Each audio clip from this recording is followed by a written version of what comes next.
Moses is joining me at the desk. Well, life after Dean Merton begins this weekend for the Reapers men's team. Yeah, you know, they had a big victory last Friday, 83-5, so they wanted to keep that momentum going, but with a new interim head coach at the helm, handful of games remaining, the increased responsibility really has fallen on the players. He's been a huge member of the team for basically since it started, but now we just got to regroup, and everyone's kind of taking it upon themselves. Just a handful of games remain in the Reapers season, playoffs still within reach after a blowout win against the Wild Oats B. There was some added motivation as Dean Merton coached his final game. Now Merton is gone, and the team's focus shifts back to the task at hand. Playoffs are definitely still in reach. We've got 4 or 5 away games, so that's definitely a struggle for us, but we've always played well on the road or home. Injuries have been our biggest problem this year, so if we can keep those down for the last stretch, we should definitely have a clear shot at playoffs. Steve Watrickish returns to the Reapers, this time as a coach. The former player was asked by Merton himself to step in.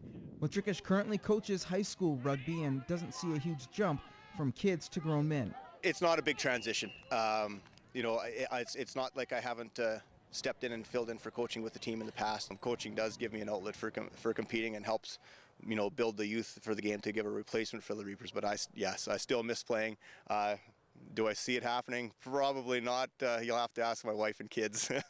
Steve's an old player. He's played for us for years before this, and just recently took a break a couple of years ago, and to have him just back in the club's nice, even if he's not playing. The Reapers turn their attention to the Saskatoon Crems, a team that has shown some unpredictability this season. It's either going to be a really tough, hard-fought game, or I think we'll actually hand it to them pretty good. That's usually the way it goes with the Crems. Every team that we've played, they've pretty much matched us, so it should be an incredibly close game. Game time is 3 o'clock at the Service Sports Center. All right, meanwhile, the Lady Reapers rugby team will be wrapping up their home schedule this Saturday as they host the Saskatoon Kirin. It's been a rebuilding season for the ladies squad, but as Matt Schumont tells us, the team has developed into a family. It's been a season of growing pains for the Lady Reapers rugby team.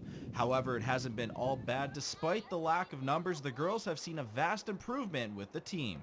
But just to see where they've come from the beginning of the season to now is awesome. And then like players from that have already played have improved a lot too. And I think just the cohesiveness of our team too has improved a lot over the season. The girls have started to develop a bond outside of the field, doing different activities and going to out-of-town tournaments. There's even plans of going to Las Vegas next January for a sevens tournament. We've been doing a lot of team building exercises, I guess, even if it's not necessarily rugby. We're having a team barbecue after today. We're going to do a little camping trip on the long weekend. We've all come together as a team. Everybody knows everyone, we're all family. It's not just everyone playing together, but you have afterwards too is more than just the sport. The Reapers will wrap up their home schedule this Saturday against the Saskatoon Kirin. This will be a rematch from 2 weeks ago, and after suffering a loss, the team is confident they can bounce back and use home field to their advantage. They're strong all around, but I noticed our last game that we played with them, you missed one tackle and they'd have someone that could zip by and we couldn't even catch them. So just their speed, we have to make sure that we really keep up with them. We have a lot of older senior players coming out too that are playing with us that have a lot of experience, and then with our newer players they've had a lot more progress from when they all started. I don't know, Kieran's pretty strong, but we could easily match them, I think, if we had our team all together. Matt Schumont, Newcap Sports. All right, to the NSRBL, a pair of playoff series wrapped up last night, while another is going the distance. We'll start with the Lloydminster Twins. They move one step closer to their 5th consecutive title after beating the Wilkie Brewers 8-7, sweeping the series 2-0. Meanwhile, the Lloydminster Juniors staved off elimination with a 6-4 win against North Battleford. And the Brooms were out in unity. The Meadow Lake Sox edged out the Cardinals 2-1, taking their series 2-0. So what's on tap in the NSLBR or NSLBL tonight? NSRBL, there we go.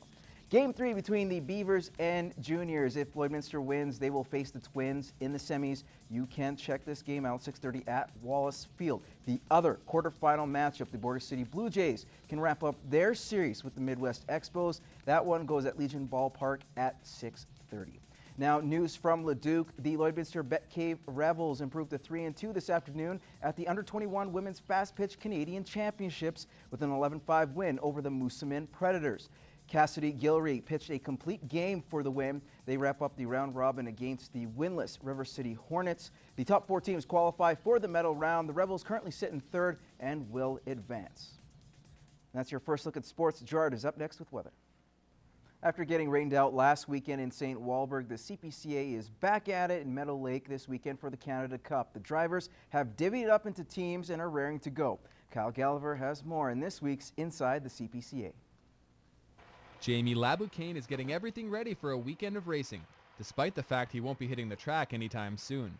A knee injury will likely keep the 8-year vet out of action for the rest of the season, but that didn't stop his dad from picking him first overall in Thursday's Canada Cup draft. It's pretty cool. I mean, my outfits have been running and doing really very well even without me. So, I think I'll send my kudos out to my horses. Really, they're performing well. Dallas Dick will drive Laboucane's outfits in his place.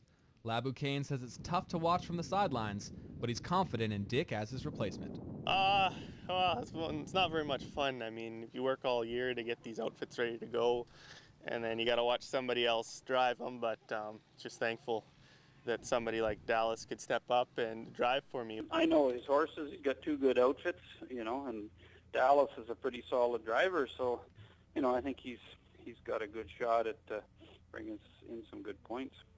This weekend puts a twist on the traditional chuck wagon format as the drivers pick their own teams and go head-to-head. It's an exciting time for fans and drivers because every heat matters. I just think the Canada Cup makes it exciting for the weekend because, you're out there racing, but you're also pulling for the drivers on your team. So, it's a little different than most shows. Any team can win. They pick one and then the next guy picks one, so the guys are taken pretty evenly. And with the weather forecast looking good, everyone is excited at the prospect of a full weekend of racing. It's going to be really good. There's hardly any rain forecast, a little bit on Sunday maybe, but we're supposed to get through it all, so that'll be a good change. Well, that's great. That'd be the second show this year, I guess, that we've done that, so that'd be perfect. Kyle Gallagher, Newcap Sports.